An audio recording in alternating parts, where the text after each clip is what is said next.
Welcome back. I'm Kate Hildreth, and today is a very sad day. I found out a few hours ago about Title IX, and it's absolutely devastating. The Biden administration has officially proposed these changes and new rules added to Title IX. So the Department of Education is basically saying that um, athletes, transgender athletes specifically, are now protected under Title IX and would be basically allowed to play on the sports team consistent with their gender identity. So, this is the actual text of this proposed change. It says, including adopting a policy or engaging in a practice that prevents a person from participating in an education program or activity consistent with their gender identity would violate Title IX, essentially. It also says transgender students are being forced to use school facilities that do not align with their gender identity. Feeling unsafe using the facilities or not having access to gender neutral facilities. First of all, I would like to point out that I totally agree that transgender students should be able to access gender neutral facilities. That does not, however, mean that it's okay for them to use facilities that are not consistent with their sex. All right, here's another page of the text. By the way, this is like 1,500 pages long. It's very long, so I'm just kind of pinpointing some important segments here. So this says the department has determined, based on careful reading of Title IX and each of its statutory provisions, that sex separation in certain circumstances, including in the context of bathrooms or locker rooms, is not presumptively unlawful sex discrimination. Why, thank you. Thanks for giving us permission to separate people based on sex and give them private spaces. However, it says, when such separation imposes more than de minimis injury on a protected individual, it says, such as when it denies a transgender student access to a sex separate facility or activity consistent with that student's gender identity, this would violate Title IX's general non discrimination mandate.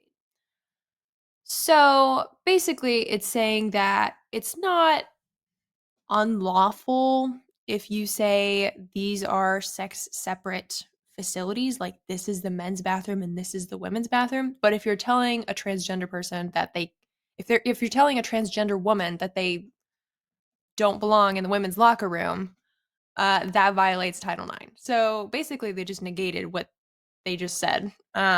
So you're not allowed to have sex separate facilities if there's someone who identifies as the opposite sex.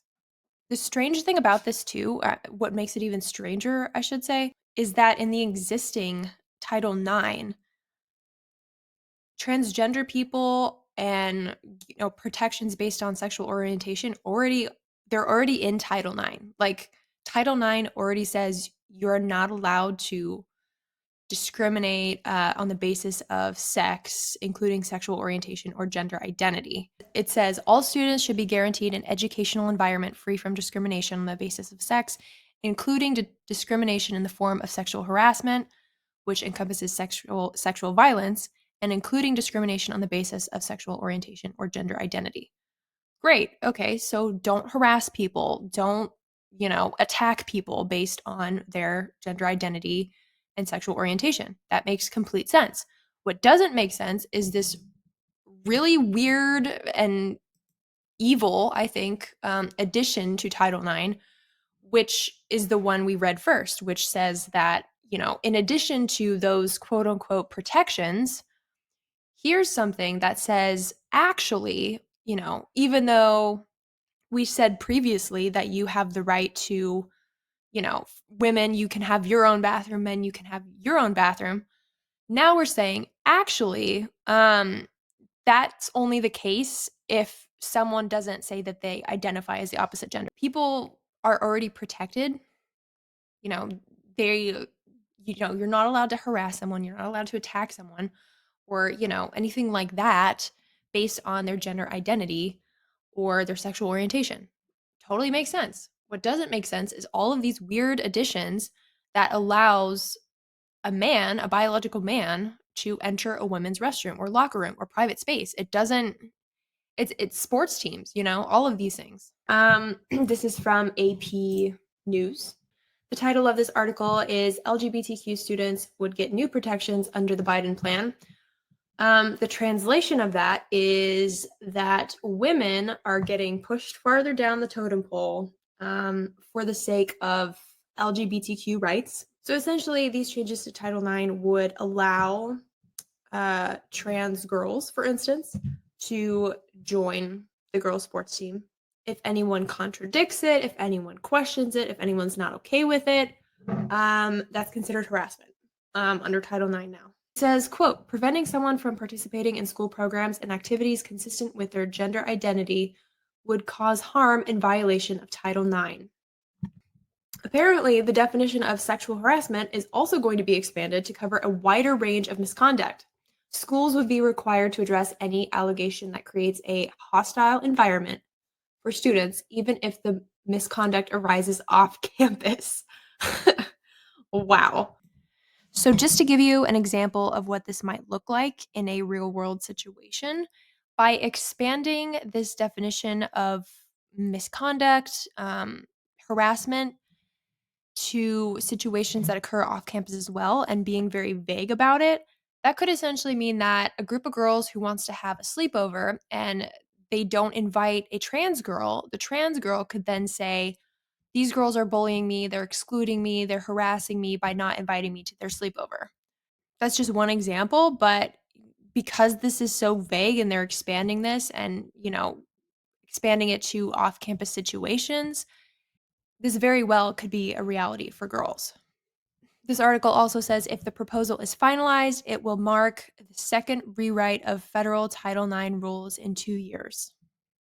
It says, quote, these proposed regulations demonstrate a strong commitment to protecting educational opportunities for all students, including LGBTQ students, says Jansen Wu, Executive Director of Gay and Lesbian Advocates and Defenders. Quote, especially in light of ongoing state legislative attacks, we are grateful for the administration's strong support of LGBTQ youth. Once again, conveniently, they leave out girls. How about other youth who are going to be violated by these rules? This is disgusting. There's no other word for it. Not only does it show how delusional people are by not acknowledging the most fundamental reality of human existence, but they're also hypocrites who, as we've seen in the COVID era, only trust the science, which turns out not to be science at all, only when it's convenient and it furthers their agenda. Notice, not a single person cites actual science when they're trying to support claims like this or new rules like this, because there is none. They can talk all they want about mental health improvements, lower suicide rates, etc., but the numbers tell a different story.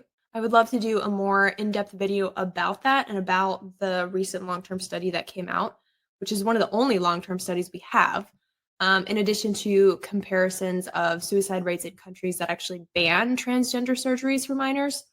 That would be a super interesting video, so if you're interested in that, let me know in the comments. But suffice to say, the science does not back up what they're saying and what they're claiming, which is that these social transitions, these acceptances, these new rules, transitioning in general is helping kids. It's actually not. And the numbers do show that. Studies are in, and no matter how you slice it, it's lunacy. So for the structure of this video, I want to touch on some buzz phrases and buzzwords that we're seeing in the mainstream and talk about why they're manipulative, how they're manipulative, and why they're just plain wrong. So the first one is that transgender kids deserve to play on the team they want. No, they don't. They deserve to be loved and nurtured because, in case anyone forgot, children are very impressionable. If you told an 8-year-old girl who likes to climb trees that she is a boy, she's probably going to believe you because she's a kid. So how about you just leave the kids alone instead of trying to convince them that they're in the wrong body in the first place? And I really do believe that it's the adults doing this because the kids are not coming up with this stuff on their own, okay? Trusted adults are telling them that, well, maybe you're different. Maybe you should be a boy or maybe you should be a girl. when you're not born that way. Second one, transgender people deserve rights, and they have them. If you're an adult and you're not harming other people with your lifestyle, do whatever you want. Like, I genuinely don't care. But this is not that. This is actually harming other people. It's harming women and it's harming girls. Women are voicing these harms. They're literally explaining how this is harming them.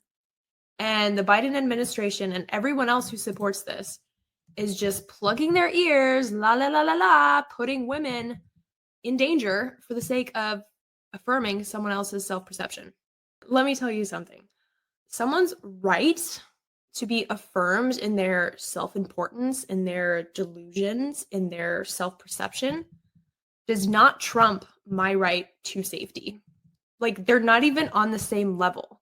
I think we maybe need to go back to Maslow's hierarchy of needs that everyone learned in like 5th grade, because people seem to be forgetting that self-actualization is actually at the top, which means it comes last after physical needs like safety and survival. So once again, someone's self-perception is never more important than someone else's physical safety. End of story. Like, I can't even believe I need to explain that. Speaking of safety, let's talk about sports first. People like to spew this nonsense about how hormones equal the playing field, if you're trans and you want to play on the opposite team, if you're a trans woman, for example, if you're born a man and you want to play on the women's team, you have to take hormones for, I think it's 12 months before you can start playing on the women's team. Let me just explain something very important that I think not a lot of people are talking about. A lot more people should be talking about it because it's like the elephant in the room with this issue. And that is that most of the trans athletes that you see dominating women's sports, playing women's sports in general, especially on the professional level now, Leah Thomas, for example, there's lots of them now, but Leah Thomas is probably a pretty popular example that most people will recognize. Here's the thing though. These male athletes have already gone through a male puberty, okay? Which means they have the body of a full-grown man, okay? And I think it's important to note some very distinct differences between men and women. We're alike in a lot of ways, but there are some very real physical characteristics and physical differences and physical advantages that men have over women. Let's list a few, shall we? Height. Men on average are taller. Bone density. Men have higher bone density. Men have larger hearts on average. Lung capacity, okay? By the way, your heart pumps blood and your lungs help you breathe, especially when you're doing sports. So if someone has a higher oxygen capacity, like larger lungs and a larger heart and all these kinds of things, in addition to being taller and having longer limbs, I'm pretty sure that's going to give them an advantage over you in a physical competition. Skeletal structure, that kind of goes along with height. Okay, skeletal structure is different. Muscle mass, men have way more upper body muscle mass than women do. Fat distribution, totally different between men and women, and that contributes to speed as well. There's this study that I want to show you. It's called Sex Differences in Endurance Running. The study concludes, quote, females demonstrate a more even pacing strategy and less fatigue following endurance running exercises. But other factors, for example, lower O2 carrying capacity, we just talked about lung capacity, greater body fat percentage, fat distribution, counterbalance these potential advantages, making females outperforming males a rare exception. A rare exception. And so it's so ridiculous that people believe or pretend to believe that taking hormones for 12 months after you've gone through a male puberty is going to turn you into a woman. I'm pretty sure you're not going to shrink, okay? You're not going to get shorter. Your fat distribution isn't going to change completely. Your skeletal structure is not going to change. Your lungs aren't going to shrink. Your heart's not going to shrink. None of those things are going to happen, okay? Before we continue, I want to thank our wonderful sponsors. I'd like to thank the wonderful Heaven's Harvest, who have a variety of products that will help you prepare for times of crisis, but also just prepare and have a stock of food in general. Their products have a 25-year shelf life. They're freeze-dried. They have a variety of different food options to choose from with UV and radiation-resistant Mylar foil pouches, which is NASA-developed packaging. All the food is non-GMO and made right here in the USA. And bonus, the packets are resealable for later consumption. All you have to do is add water to prepare your meal. They also have seed packets. This is what their seed packet looks like. There's all of these variety of products in here that I'm going to be using for gardening this coming spring. There's a bunch of different ones in here: celery, tomatoes, squash, you name it. They also have gluten-free options, so there's no excuses. There's something for everyone. Go to heavensharvest.com/Kate and use promo code Kate for 10% off. Women are different from men. The average man is taller, stronger, and faster than the average woman. It's just a fact. One point I like to bring up is that trans women are dominating women's sports, as we've all seen.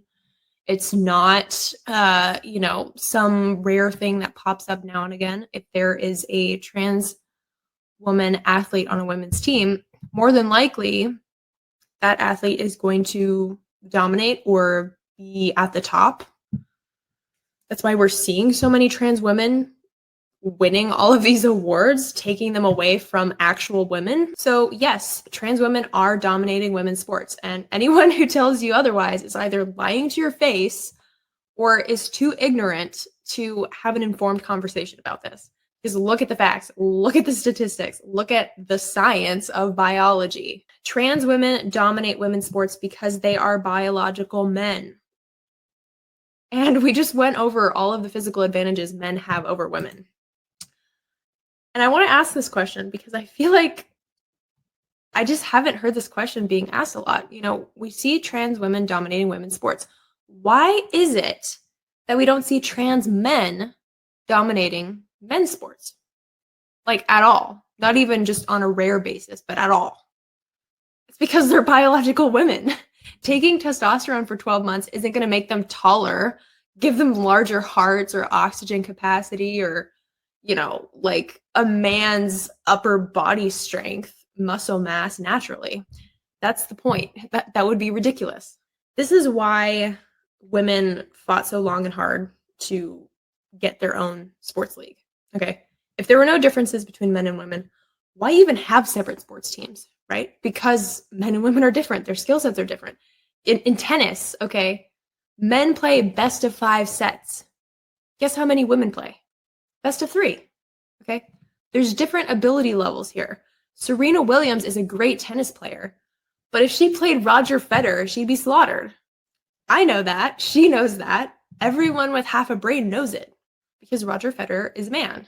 Pretending otherwise doesn't make you smart or brave or inclusive. It makes you stupid and reckless because by encouraging or silently going along with this idea that is making women more vulnerable than ever in their private spaces, you're creating the perfect environment for violence against women. Violence against women is on the rise already with the border crisis, as we've seen. If you want to learn more about the border crisis, which you should, so that you can be informed about what's going on in our country and the increase in violence and all the other problems that are coming along with the border crisis, check out Unrestricted Invasion, a show on Daily Clout. They have a Rumble channel that you can go check out so that you can stay on top of what's going on. And now men, protected by Title IX, are allowed to invade our spaces. The Biden administration and anyone who supports this is creating the ideal opportunity for sexual predators. Okay, let's go back to these buzz phrases that we're hearing. Another one is that transgender people aren't harmful. Okay, I hear this one a lot. It's like transgender people just want to use the women's bath. Like trans women just want to use the bathroom. They just want to like put lipstick on with other women and this kind of thing. Well, here's a long list of people who have been charged or convicted of sexual assault, rape, child porn. The list goes on of all of these harmful, evil things. I don't know about you, but it sounds like the Biden administration and everyone who supports this expects women to be okay with playing sexual predator roulette in the bathrooms and locker rooms. Once again, if everyone would mind their own business as an adult, do that. Okay. Wear a dress. Who cares? This is not the same thing as that. Now, men are invading our spaces and expecting us to be okay with it. Now, the Biden administration says if you're not okay with changing in front of a man, you're a transphobe and you should be charged with harassment. I just showed you all the harm this is doing. So, in what world is this okay? In a pretend delusional world where people are brainwashed by CNN and MSNBC buzzwords, brainwashed into believing that the most basic human reality, like the difference between men and women, doesn't exist. And what's worse, I really do believe that the majority of Americans are not okay with this. Truly. I think they know deep down that this is evil and dangerous. The problem is that we are a mostly silent majority.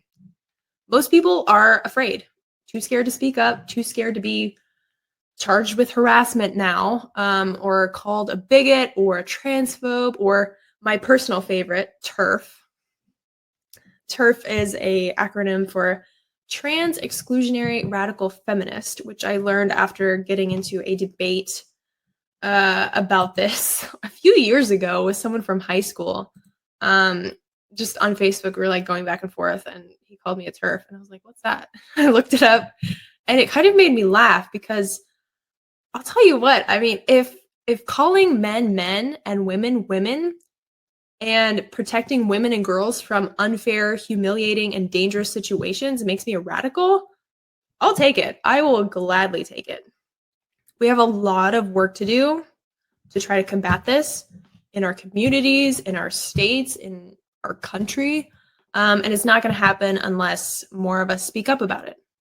That's all I have for you today. The last thing I do want to say is that if you are in that silent majority, the time for being passive and nice is long over. So talk about it. Make some noise because if we don't, before we know it, we'll have no more rights and there will be no women's sports at all. Thanks for tuning in to Radical Reason. You can follow me on Twitter, Getter, Instagram, YouTube, and on Substack. Leave me a comment below if you have suggestions. Stay curious and keep using those discernment antennas.